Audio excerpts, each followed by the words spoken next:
When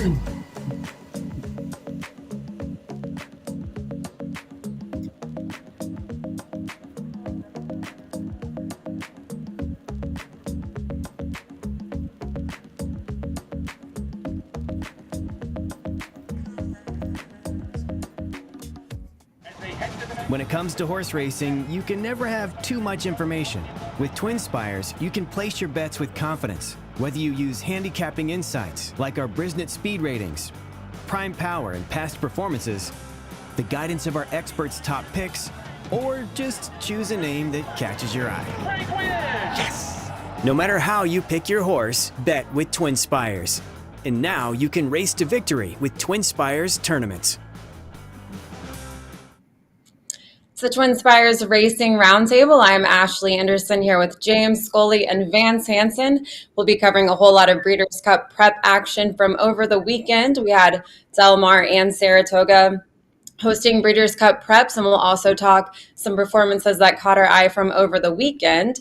But Vance, let's start with the Jockey Club Gold Cup on Sunday, actually, at Saratoga, where Highland Falls won a 1.25 miles, punched his ticket to the Breeders' Cup Classic. So what do you rate his chances ahead of the Classic?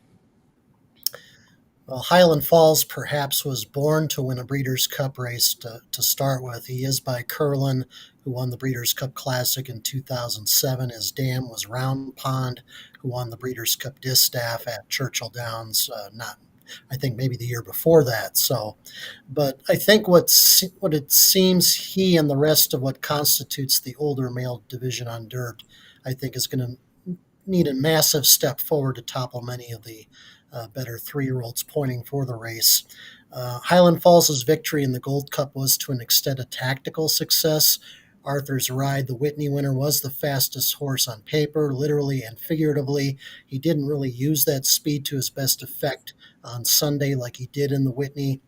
And it was very smart tactically for the connections of Highland Falls to say, go after him. And they did pressure Arthur's Ride into submission. So it was a good performance on Highland Falls' part, a 4-length win, very strung out field. The depth of which I think is doubtful now, kind of looking at it after the fact. The pace dynamics at Del Mar, I think, figure to be different, and Highland Falls, I think, will be among a glut of runners hoping to rally from mid-pack or off the pace. 2 months out, I have kind of doubts whether he is fast enough and really good enough to win the Classic right now, but that could change in the next few months, James. Yes, I really don't view Highland Falls Breeders' Cup Classic chances favorably. Vance made a lot of good points. I mean, this was just another classic example with Junior Alvarado not using early speed runner speed to his advantage. And you can just look at Arthur Rod's Brisnet E1 pace numbers are like 10 points lower than the Whitney. Now, Arthur's Rod flashed speed, but at this point, he's got to go on with it. They run this second quarter mile in the Jockey Club Gold Cup in like 24 and a half seconds. And it's just, I thought he allowed Highland Falls to sit too close to him. Those moderate internal splits really benefited that horse. And you can look at Highland Falls, all 3 of his wins this year, whether it's that Fairgrounds allowance race, he was able to race up close to the pace in that allowance. In the Grade 3 Blame Stakes, he was able to basically track Cagliostro, the pace setter, and second that day and take over when he gave away in the stretch. And once again, it's another favorable up-close trip in the Jockey Club. Do I think he'll get this trip in Del Mar in the Breeders' Cup Classic? No, I don't. I think there'll be more legitimate speed, and I don't think he'll be able to keep up and sustain his run like he did in this race. Vance mentioned it. It looks like, to me, the competition is just going to get a lot deeper. I didn't think Sunday's Pacific Classic was a strong field of older horses. And then once again, in this Jockey Club Gold Cup, you can see Arthur's Ride. He's odds on off of a convincing win in the Whitney where he got out to a clear early lead and put his speed to good use. This race here, he doesn't run well at all. He's off the board. Tapit Trice, who was the second choice, he runs like 4th. He's under a rod before the end of the far turn.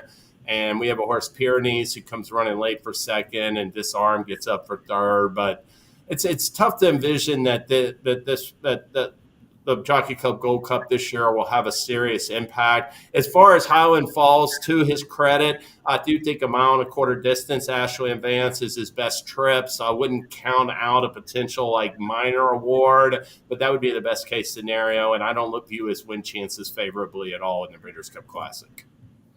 I'm with you. He had a 101 Brisnet speed figure, tied a career best, but that's still, a couple points below fierceness in his last two. Though if you look at class rating with Brisnet, Highland Falls got a 125 that matches what City of Troy got in the Juddmonte International, but he was weakening in that final furlong. His final time was a second slower than Mixto over at Del Mar in the Pacific Classic. So I wouldn't say, he's by any means a top contender in the Breeders' Cup Classic, but maybe on his best day he could pull off an upset, but he's definitely right now a step below the top contenders in that race. Well, let's move over to the other win in your in events from this weekend. So, James, what were your takeaways from those races? Well, I'll mention the Green Flash, which was a win in your end for the Breeders' Cup Turf Sprint. It was held at Del Mar at the same 5 furlong distance. They're going to run the Turf Sprint this fall. And after dropping his first 2 starts this year, Matorius rebounded in the Green Flash. He won this race for the second year in a row, and I really thought it was a bold late run to get up late in here. It really showed that turn of foot that has been really favorable at Del Mar, and he is now 3 for 3. Matorius is on Del Mar's turf. All 3 of those races have come at 5 furlong distance, so he's going to be in with a chance in the Breeders' Cup Turf Sprint. Now, this year's Turf Sprint, it looks like it's going to feature a deeper field than last year, potentially with Cogburn. He's going to run this Saturday, Kentucky Downs, but he set a world record when winning the Jaipur earlier this season, I believe at Aqueduct or at Saratoga.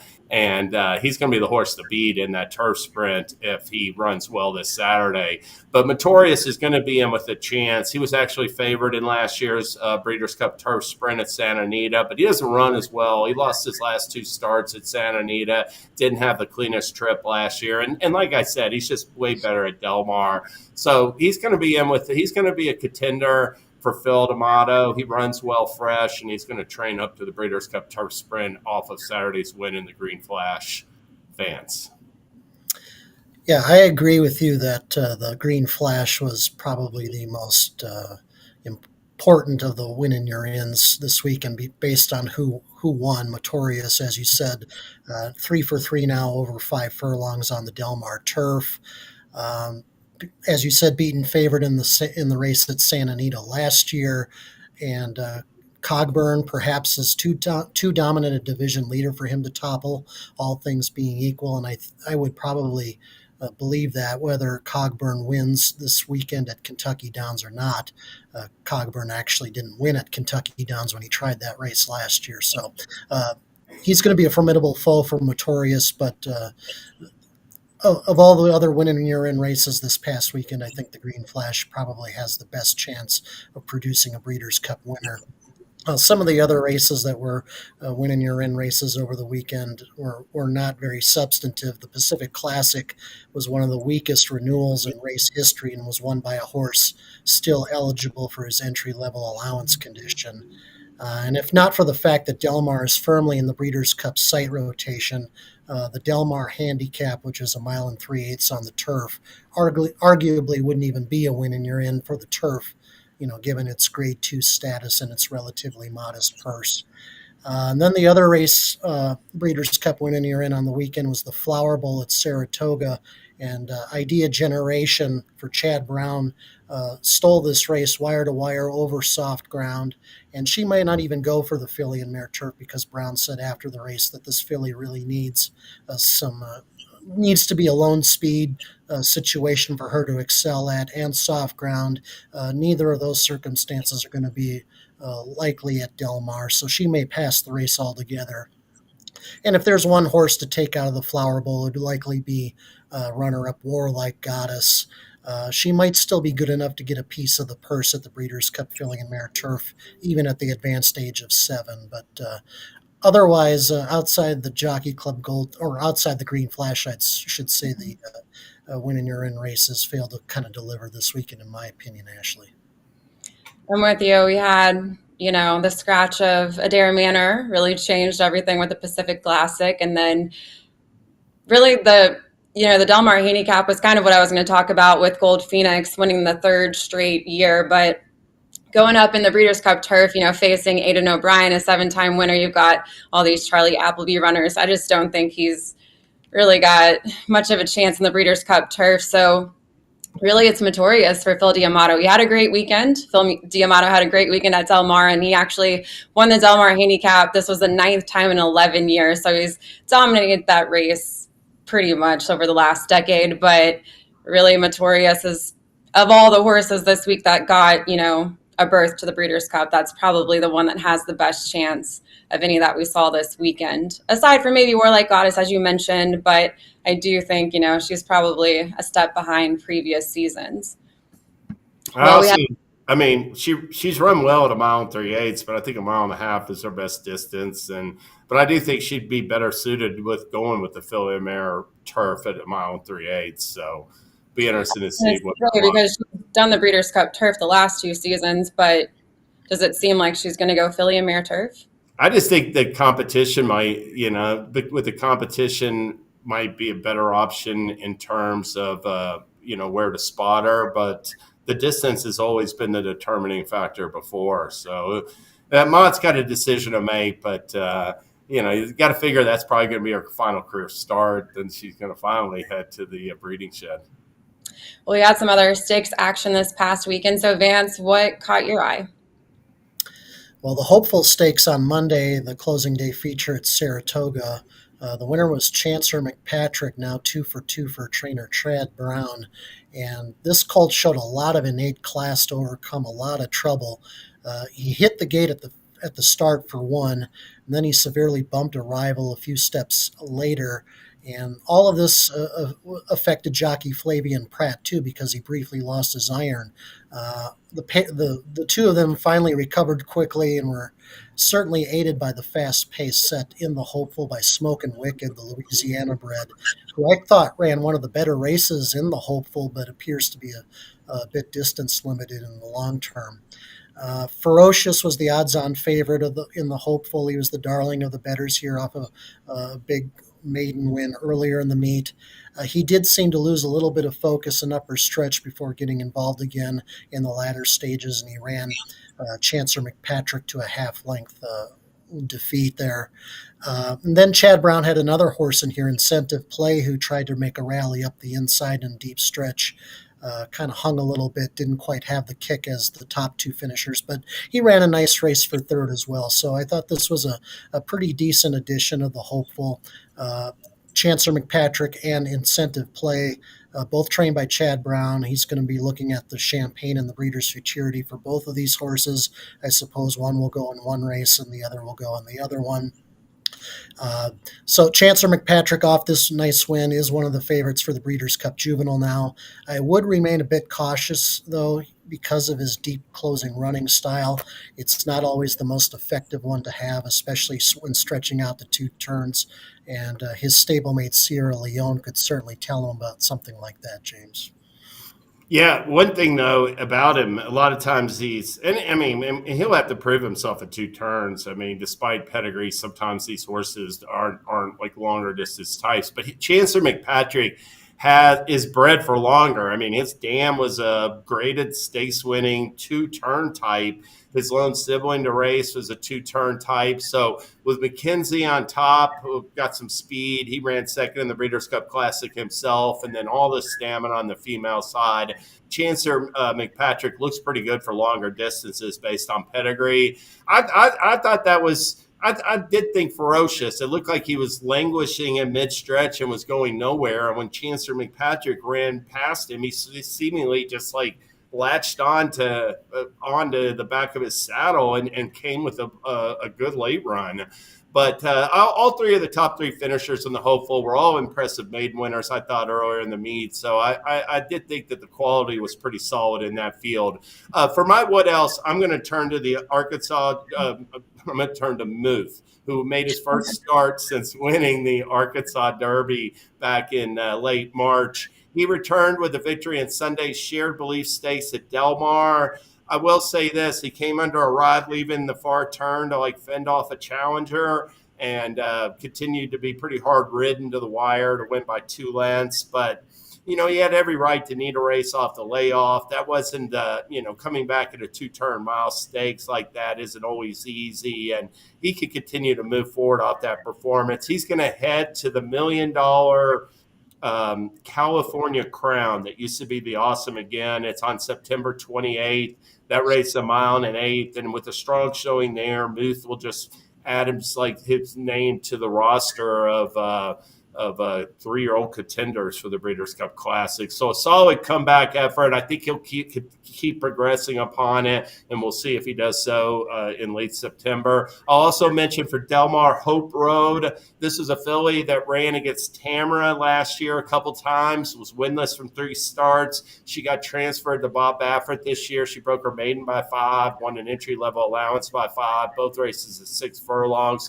She stretched out to a 2-turn mile in the Torrey Pines on Saturday and looked awesome doing it. Not only did she really look good, but the filly that ran second was the filly that won the Grade 2 Santa Anita Oaks earlier this year, so she flattered her in a sense. Baffert's going to stretch her out to the Zenyatta, which is a 1.16 in early October. She could be headed for the distaff, but the filly mare sprint is going to be an option for Hope Road because she's by Quality Road, but she's out of Marley's Freedom, and that she won the Grade 1 Ballerina, a bunch of sprint stakes. In fact, never ran at 2 turns. So she's all speed on her damn side. Hope Road is, in a sense, at least with her, with Marley's Freedom. And finally, I'll mention Bright Work, who came back. She was supposed to run in the test earlier in the meet, flipped over in the paddock. They scratched her for just precautionary reasons. And she came back with a real, I thought, strong showing in the Prioris at, I might have said Prioris earlier instead of Torrey Pines and Del Mar, but Bright Work was in the Prioris Saturday at Saratoga. And really, the pace setter in this race, we're seeing the replay right here, is Too Sharp. And I thought she ran a terrific race for second. I thought the top 2 in this race are both fillies to watch moving forward. They're both, to me, like candidates for the filly and mare sprint. I look at the filly and mare sprint, and yeah, you're going to have Sweet Azteca, Society, and Baba, but there's nobody else out there. And those horses all have to get there too. So I think these are 2 upward 3-year-old fillies with a lot more to offer. Bright Work is now 5 for 5 at 1-turn distances. Her only poor showings came at 2 turns. I think she's got more to offer off of this race. She won the Spinaway last year by open lengths, is a very talented 1-turn sprint prospect for John Ortiz.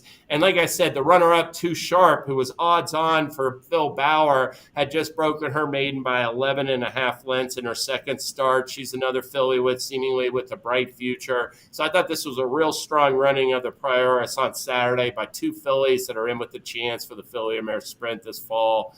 Ashley. Well, speaking of the Spinaway, I wanted to mention Immersive getting a second career win for Brad Cox, a Nyquist filly. She improved her Brisnet speed figure to a 91 after winning on debut and getting an 82. It's a Godolphin homebred, and there are really only 2 late runners in this race, and I went with the other late runner who finished 3rd, so I picked the wrong one. But Immersive came through and won by 1 1/4 lengths over a muddy sealed track. And then now we'll probably point to the Grade 1 Alcibiades, which is a prep for the Breeders' Cup Juvenile Fillies. And Brad Cox won the Alcibiades and the Juvenile Fillies with British Idiom a couple seasons ago. So looking to do it here. But I did want to note, last year we saw Brad Cox had about 13 colts, 7 fillies that were in the mix for the Roads, the Kentucky Derby, and the Oaks. So it's too soon to say if this is his top filly. He's probably going to have quite a few in the mix, but one to circle for sure. And it's interesting. You don't see a lot of Brad Cox runners go off around, like 12 to 1, 10 to 1. And this filly both times has been sent off as kind of a long shot. So I expect she'll get respected in the Alcibiades, but a very good filly to keep your eye on going forward. And Brad Cox had a great weekend too. He had 5 wins from Friday to Sunday to close out the Saratoga meet, had 14 wins overall. Of course, got a grade 1 win here and in the Jockey Club Gold Cup, and also won the grade 3, I believe it's Saranac, with West Hollywood. So a very good overall meet for Brad Cox. No surprise. I always said Saranac, but I might have it wrong. I also thought the runner-up there, really a really good effort. I mean, nice filly for John Ortiz. So that sloppy track, that wet track, I thought might have helped Immersive a little bit. But Quiet Side, I thought ran huge, and the top 2 are very promising, like you said, especially the winner. A few to add to your stable alerts. Well, that's all the time we have for the Racing Roundtable. We'll be back next Tuesday to recap a whole lot of stakes action. James and I will be at Kentucky Downs covering a whole bunch of stakes action as well this weekend. So check out our social channels to follow along, and we'll see you next time. When it comes to horse racing, you can never have too much information. With Twin Spires, you can place your bets with confidence, whether you use handicapping insights like our Brisnet speed ratings, prime power and past performances, the guidance of our experts' top picks, or just choose a name that catches your eye. Yes! No matter how you pick your horse, bet with Twin Spires. And now you can race to victory with Twin Spires tournaments.